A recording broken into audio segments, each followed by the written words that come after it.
क्या आपने कभी सोचा है अमीर लोग इतने अमीर क्यों हैं एंड गरीब लोग इतने गरीब क्यों हैं एंड आप अभी तक अमीर क्यों नहीं हो? गरीब लोग अपने ज़रूरतों को पूरे करने के लिए कड़ी मेहनत करते हैं, जबकि अमीर लोग अपने पैसे को काम पे लगाते हैं। अगर आपको फाइनेंशियल लाइफ मैनेज करने में प्रॉब्लम होती है, तो ये बुक समरी आपके लिए है। फाइनेंशियल फ्रीडम अचीव करने के लिए रिच डैड पुअर डैड की ये किताब सबसे बेस्ट है। इसमें कुल मिला के 8 टॉपिक को अच्छे से समझाया गया है, लेकिन 6 एंड 8 नंबर के टॉपिक सबसे अलग है, तो इसे मिस मत करना। नमस्ते, वेलकम टू समरी बाइट्स। यहाँ हम मशहूर किताबों के सार को सुलभ भाषा में पेश करते हैं, आपको छोटे सारांश के रूप में। Subscribe to stay updated with the essence of literary masterpieces. सामान्य जीवन में हम अपने समय को मैनेज नहीं कर पाते हैं, जिसका परिणाम हमें भविष्य में मिलता है। इस जीवन में हमें हर एक चीज को मैनेज करके चलना होता है, तभी जीवन सफल हो पाता है।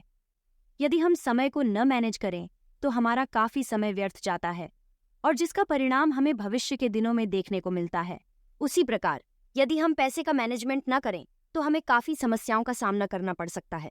ये पुस्तक रॉबर्ट टी कियोसाकी द्वारा लिखी गई है, जिसमें पैसों का मैनेजमेंट करना बहुत अच्छी तरह से बताया गया है, और यह भी बताया गया है कि अमीर लोग और गरीब लोग अपने बच्चों को कैसे पैसे का मैनेजमेंट करना सिखाते हैं तथा पैसों के बारे में क्या क्या बातें बताते हैं।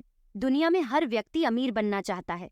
वह भी चाहते हैं कि उनके पास अच्छी गाड़ी हो, अच्छा घर हो और उनका बिजनेस अच्छा चलता रहे, अच्छा कमाए और अच्छा खाएं। परंतु कुछ लोग अमीर बन जाते हैं, लेकिन कुछ लोग अमीर नहीं बन पाते। शायद उनके सपने अधूरे रह जाते हैं। सब चाहते हैं कि उनके पास करोड़ों रुपया हो, परंतु वह अमीर क्यों नहीं बन पाते हैं? उसका कारण है कि वह पैसों का मैनेजमेंट करना नहीं जानते। उन्हें नहीं पता होता कि पैसे का मैनेजमेंट कैसे किया जाता है। इसी कारणों से आदमी अमीर नहीं बन पाते।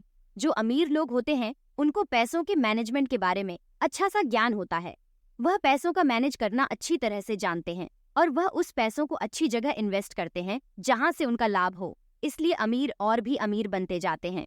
बचपन में हमारे माता पिता द्वारा हमें बताया जाता है कि यदि हम अच्छे से पढ़ लेंगे और अच्छे नंबर प्राप्त करेंगे तो हमें जीवन में अच्छी नौकरी मिलेगी, जिससे हम बहुत सारा धन कमा सकेंगे। लेकिन दुनिया में कई ऐसे लोग हैं जो बहुत सारी पढ़ाई की है, उनके पास कई डिग्रियां हैं और अच्छी खासी जॉब भी कर रहे हैं, परंतु उनकी आर्थिक स्थिति मजबूत नहीं है। उनके पास पैसों की कमी है, वह अच्छा घर नहीं ले सकते हैं, अच्छा गाड़ी नहीं खरीद सकते हैं। ऐसा क्यों होता है? तथा दूसरी तरफ ऐसे लोग भी होते हैं जो कम पढ़े लिखे होते हैं और उनके पास जॉब भी नहीं होती है और न ही जॉब के लिए इधर उधर भटकते हैं, पर फिर भी अमीर लोगों में गिने जाते हैं। हम यदि उदाहरण के रूप में जानें तो आज जो भारत के सबसे बड़े अमीर व्यक्तियों में गिने जाते हैं, धीरू भाई अंबानी, जिन्होंने बहुत कम पढ़ा लेकिन आज भी बहुत अमीर आदमी है। अगर हम बात करें तो पढ़ाई और लिखाई से लोग अमीर बनते हैं, तो ऐसा बिल्कुल नहीं है। यह सोच बिल्कुल ही अमीर नहीं बनाती, बल्कि हमें फाइनेंशियल मैनेजमेंट आना चाहिए। हम किस तरह से फाइनेंशियल मैनेजमेंट करके अमीर बन सकते हैं, वह इस रॉबर्ट कियोसाकी की पुस्तक रिच डैड पुअर डैड में बताई गई है। रॉबर्ट टी कियोसाकी के बारे में बात करें तो उनके 2 पिता थे। एक पिता बहुत ज्यादा अमीर थे तथा दूसरे पिता बहुत गरीब थे। अब आप पूछेंगे 2 पिता कैसे हो सकते हैं? तो जी हाँ, जो इनके असली पिता थे वह बहुत गरीब थे और बहुत पढ़े लिखे। उनके पास काफी डिग्रियां थीं, परंतु वह जो उनके दूसरे पिता थे वह अपने बेस्ट फ्रेंड के पिता को ही अपना पिता मानते थे, जो बहुत ज्यादा अमीर थे और अपने क्षेत्र में काफी सफल थे। उनके दोनों पिता ने साथ ही में पढ़ाई की थी। उन्होंने कड़ी मेहनत भी किया, परंतु अमीर पिता ने पढ़ाई बीच में ही छोड़ दी थी, बल्कि जो गरीब पिता थे उन्होंने पढ़ाई जारी रखी। लेकिन अपने अपने क्षेत्र में दोनों ने काफी मेहनत करके अपनी सफलता प्राप्त की। लेकिन दोनों पिता के बीच में पैसा कमाने की राय बिल्कुल अलग थी। पैसे को लेकर उन दोनों के बीच मेनली 8 बातें अलग थीं।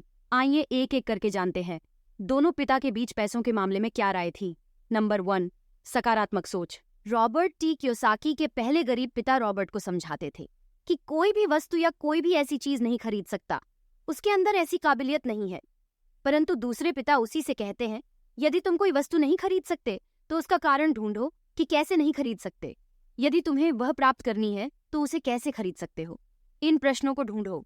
गरीब पिता की सोच नकारात्मक थी। वह रॉबर्ट द्वारा कही गई बात को यहीं पर खत्म कर देते थे। परंतु अमीर पिता द्वारा कही गई बात प्रश्नवाचक थी। हाँ, यदि प्रश्नवाचक होता है तो हम अक्सर सोचने पर मजबूर हो जाते हैं। हमें उसके कारण को ढूंढना होता है कि हम कैसे किसी वस्तु को खरीद सकते हैं, उसे प्राप्त कर सकते हैं। यदि कोई व्यक्ति ऐसा सोचता है कि वह किसी सामान को नहीं खरीद सकता, तो उसका दिमाग काम करना बंद कर देता है, अर्थात उसके दिमाग में नकारात्मक विचार जाते हैं और वह सोचना बंद कर देता है। यदि वही हम दूसरी ओर देखें कि हम उस सामान को कैसे खरीद सकते हैं, तो हमारे मन में एक प्रश्नवाचक चिन्ह आ जाता है कि आखिर हम इस सामान को कैसे खरीदें, और हम उस पर सोचने लगते हैं। अर्थात इससे यह पता चलता है कि हमें अपने दिमाग को नकारात्मक विचार बिल्कुल नहीं देनी चाहिए। हमें सदैव सकारात्मक विचार ही देने चाहिए, जिससे कि हमारा दिमाग हमेशा एक्टिव रहेगा और लगातार मजबूत होता जाएगा। नंबर 2, जीवन में जोखिम लेना। रॉबर्ट के गरीब पिता रॉबर्ट से कहते थे कि जीवन में जोखिम नहीं लेना चाहिए, अच्छे से पढ़ाई करना चाहिए और अच्छे मार्क्स लाकर अच्छी जॉब करनी चाहिए, और यदि तुम्हारे जीवन में अमीर बनना लिखा है तो तुम अमीर बनोगे, अन्यथा नहीं। वहीं दूसरी तरफ रॉबर्ट के दूसरे पिता कहते हैं, यदि तुम्हें जीवन में कुछ करना है तो जोखिम अर्थात रिस्क लेना अवश्य पड़ेगा। आप अपनी पढ़ाई पूरा करें, परंतु पढ़ाई के साथ साथ आपको फाइनेंशियल मैनेजमेंट भी आना चाहिए, पैसों का मैनेज करना आना चाहिए। नंबर 3, संपत्ति और दायित्व में अंतर का ज्ञान हो। हमें जीवन में संपत्ति और दायित्व का विशेष ध्यान रखना चाहिए, क्योंकि संपत्ति से धन की बढ़ोतरी होती है तथा दायित्व से धन की कमी होती है। इस पर विशेष ध्यान देना चाहिए। यदि आप जीवन में अधिक पैसा कमाना चाहते हैं और बहुत अमीर आदमी बनना चाहते हैं, तो आपको अपनी संपत्ति बनाना चाहिए। जैसे जमीन खरीदना चाहिए, सोना व आभूषण बनवाने चाहिए। और यदि आप यह सब नहीं करते और आप लोन लेते हैं, गाड़ी लोन पर लेते हैं, घर लोन करवाते हैं, तो आप जीवन में कभी अमीर नहीं बन पाएंगे, आप गरीब ही रहेंगे। नंबर 4, 1/4 हिस्सा अपने लिए रखें।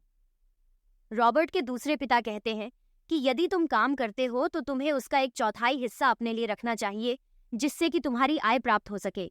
उसी पैसे को खुद को इम्प्रूवमेंट करने में लगाना चाहिए। नंबर 5, गलतियों से सीख लें। रॉबर्ट के दोनों पिता ने रॉबर्ट को बचपन में ही बताया कि यदि तुम कोई गलती करते हो तो उस गलती को दोहराना मत, उस गलती से तुम सीख लेना और उस गलती को दोबारा ना करने की इच्छा रखना, जिससे कि तुम जीवन में आगे बढ़ सकोगे और एक उच्च मुकाम को हासिल कर सकोगे। नंबर 6, पैसे के लिए काम करना। रॉबर्ट के पहले पिता का कहना था कि हमें पैसों के पीछे नहीं भागना चाहिए, हमें पैसों के लिए काम नहीं करना चाहिए, हमें काबिल होने के लिए काम करना चाहिए। बल्कि दूसरे अमीर पिता का कहना था कि हमें हमेशा पैसों के लिए ही काम करना चाहिए, हमें पैसे कमाने के नए नए तरीके ढूंढना चाहिए। नंबर 7, मौके की पहचान करना। सभी को अमीर बनना है, परंतु वह अच्छे मौके की तलाश करते हैं, लेकिन अच्छा मौका बताकर नहीं आता। हमें अच्छे मौके की पहचान करनी होती है। जिसने अच्छे मौके की पहचान कर ली, वह जीवन में आगे बढ़ गया। चलिए इसे एक उदाहरण से समझते हैं। एक आदमी एक शहर से गुजर रहा था। उसने एक घर पर एक बोर्ड लगा हुआ देखा, उस पर लिखा था हाउस फॉर सेल। वह इस मौके को गंवाना नहीं चाहता था, क्योंकि उस समय मंदी चल रही थी, तो बहुत ही कम कीमत पर वह घर बिक रहा था। उसने उस घर को खरीद लिया। कुछ समय बाद मंदी खत्म हुई और उस घर की कीमत बढ़ गई और उसने उसको 2 गुने 3 गुने दाम पर बेच दिया और उसे काफी मुनाफा हुआ। नंबर 8, पैसों को सहज करने की समझ होना। दुनिया में सभी पैसे को सहेज कर रखते हैं, सबको पैसा सहेज कर रखना बहुत अच्छी तरह से आता है, पर यहाँ इसका यह अर्थ नहीं है कि पैसे एक अलमारी या गुल्लक में रखना हो या बैंक में रखना हो। अर्थात सहज का अर्थ क्या है कि हमें पैसे कहाँ पर इन्वेस्ट करना है, कहाँ पर खर्च करना है, जिससे कि हमारी आय बनी रहे और हम पैसे को इन्वेस्ट करते रहें। तो हमें इस बात को समझना चाहिए पैसे कहाँ पर इन्वेस्ट करना है और कहाँ पर नहीं। यदि इन्वेस्ट अच्छी जगह पर होगी तो इनकम भी अच्छी रहेगी। ये था रिच डैड पुअर डैड की बुक समरी। कैसा लगा कमेंट में ज़रूर बताना। चैनल पर नए हो तो सब्सक्राइब ज़रूर करना। आगे कौन से बुक की समरी चाहिए कमेंट में ज़रूर बताना। Thank you.